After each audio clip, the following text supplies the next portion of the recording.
our control center. It does everything for us. Without our minds, like, you can be clinically said that you're not even alive anymore. Like, you can still have your heart pumping, but without your mind, you need your mind to survive. But it tends to be the most neglected thing that we deal with. So our minds are linked to our physical health and our spiritual health. Like, when your minds are messed up, I say messed up, but you know what I mean. Like, when your minds are going through something, you can actually have symptoms in your body. That's how strong your mind is. You can be sick in body because your mind is sick. So when you have a heart issue or a cancer or a physical ailment, you wouldn't just ignore it and be like, you know what, I'm gonna go to the altar and pray about it.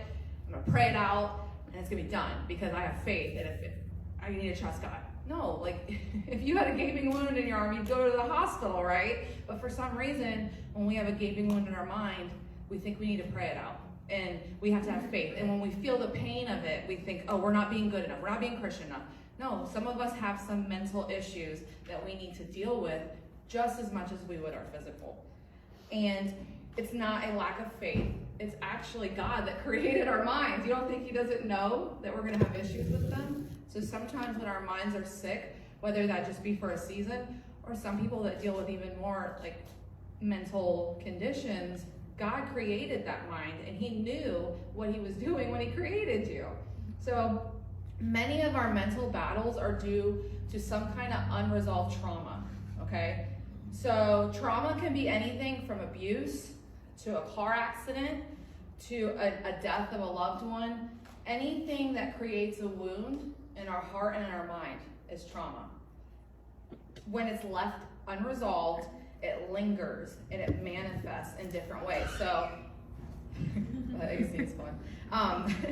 So when a wound is left, it can manifest in other ways, such as anxiety, hypervigilance, fear, toxic decisions, PTSD even, and codependency. There's so many things. So many people deal with like anxiety, but it could, instead of like being an anxiety issue, some people it's just an unresolved trauma that is causing anxiety. It manifests in that way. So if a wound isn't properly cared for and cleaned out, it can't heal. So we know with a wound on our body, if you don't clean it out and don't properly take care of it, what's it gonna do? It's gonna get infected. So when you have a wound in your mind and you don't properly take care of it, it gets infected. Maybe not in the way of our body, but mentally.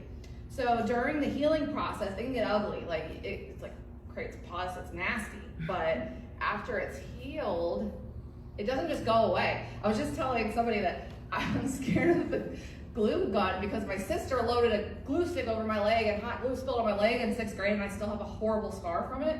So I will not touch the glue gun. But the funny thing about a scar is there was a wound there. And instead of God just wiping the wound clean and you never see it again, he leaves a scar tissue because it reminds us of where we've been. And somebody can talk to, what's that scar about? Oh, let me tell you my story. And so our scar tissue, it's not a bad thing. It shows that we've been properly healed. Amen. So we have to search our minds to see the areas that we need restoration and healing. Well, how do you do that? It takes full surrender, like the video said, to God. He knows our thoughts, so we don't have to be ashamed, okay? The nastiest, dirtiest thing you can think, the most angry thought you can think, God knows it already, okay? So there's no shame in saying, you know what, God, my mind is a little messed up. He is there for you, but you know who wants your mind is Satan, okay? If he can keep you in constant confusion and fear and a fog and turmoil, he can take over your body, your family, and your ministry. So Satan wants your mind. So if you're too ashamed to go to God about your mind, you're actually giving Satan power, okay? And he only has the power that we give him. You know, like, we have all authority. So if we hand him our power, that's on us, you know? So what are the proper steps to healing mentally, okay? I am not a therapist. I'm studying this stuff right now at the University of Florida. Sorry, represent. But what I've come to find out in my own walk is the proper steps to healing. And it's kind of in this order: grieve, process, heal, move on, repeat. And I put repeat because sometimes you got to do it a few times. Like when you go through stuff, and you have to do things over and over. If something triggers it, you may have to do it over, but you have to grieve. So if you skip the grieving, you're in trouble. Did that. That didn't work very well for me for a long time. Grieve, process, heal, move on, repeat. Mental health conditions are not talked a lot about in society, but especially in the church. And it affects so many of us. Like, if you're dealing with a mental illness or a condition, you're not alone.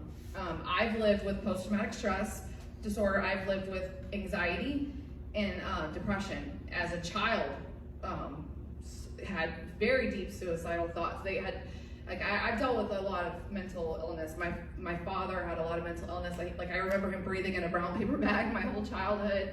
He had agoraphobia. So mental illness is something that I've been around a long time, but it takes constant nurturing, just like your physical health. Again, if you had cancer and said, you know what, I'm just gonna ignore it, people would think you're crazy.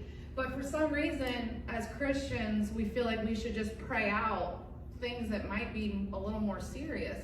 And I'm not knocking prayer. I think we do need to pray about these things, but at the end of the day, you need to take care of yourself and know that if you are dealing with some kind of mental illness, and listen, it doesn't have to be like this big mental illness that lasts forever. It could just be that you're going through a season of depression. You're going through a season of anxiety. You have to talk to somebody. You have to do that because Satan wants to keep you isolated. That's his number one goal, because isolation breeds sadness, anger, guilt, confusion, and maybe even worse, suicide. Okay? And we've seen a lot of pastors recently that are committing suicide, which breaks my heart because they probably felt like they couldn't talk to anybody out of a stigma or a shame because they're a pastor and they're supposed to have it all together.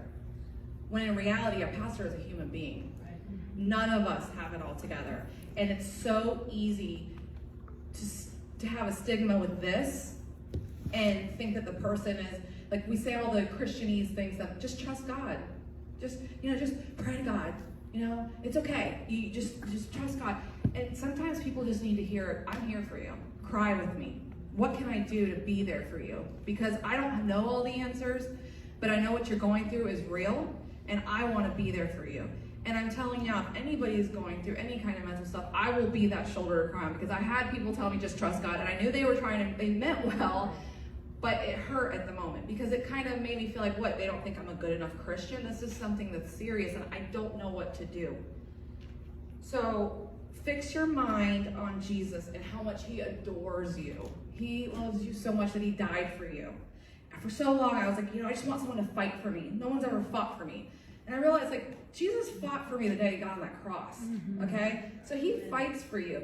And if that's the only person you have, because he was my only constant for a long time, the only person that stayed that didn't die or leave or whatever, you're rich because you have Jesus, So if you fill your mind with his word and worship and you push out the negative, insecure thoughts, anytime I would go to think something, God challenged me even this year about my body. I used to put my body down a lot. God said, every time you go to put your body down, think about how good I am. And then I couldn't say anything anymore. It took away all the hurt and the insecurities. Because every time I went to be insecure, I spoke out loud how good my God is, and how could I ever be insecure about the body that he created. So when you want to say something negative, when you get insecure, think about how good your God is. Think about all he's done for you. And I don't mean that to sound cliche, but think about it. He's the only one that has never left me.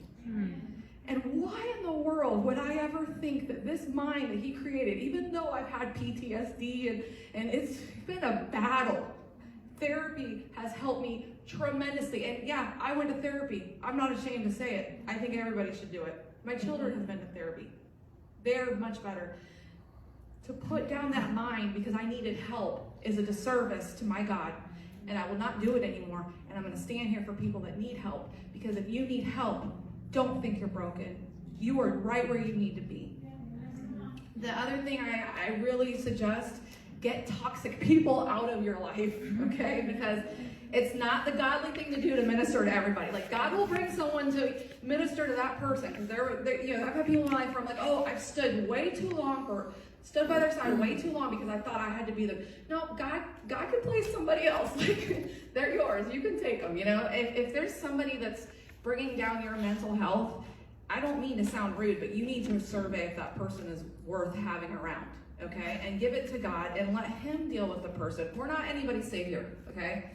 I tried to be someone's savior for a long time, it didn't work out. So I'm not meant to be a savior, Jesus is, and you're not meant to be a savior, okay? So let God do his job and minister to that person. But Jesus died for you to live an abundant life, okay? Abundant, not toxic, not sad, not depressed. Like, Jesus died for you to live abundantly, okay? So you are worthy and deserving of a mind full of peace, not confusion, not pain. Stop battling yourself. Just stop it, okay? We tend to be our worst enemy, and we tend to battle ourselves the worst. Know your worth because it comes from Jesus. It doesn't come from a man. It doesn't come from your dad, or your mom, or your sister. It comes from Jesus. And make your mind a priority. I'm asking you guys to please make your mental health a priority. It is, I'm telling you, if some of you too are having physical symptoms, make your mind a priority and see how quickly those physical symptoms can go away. Maybe not all of them, but I'm telling you, make your mind a priority. Thank you.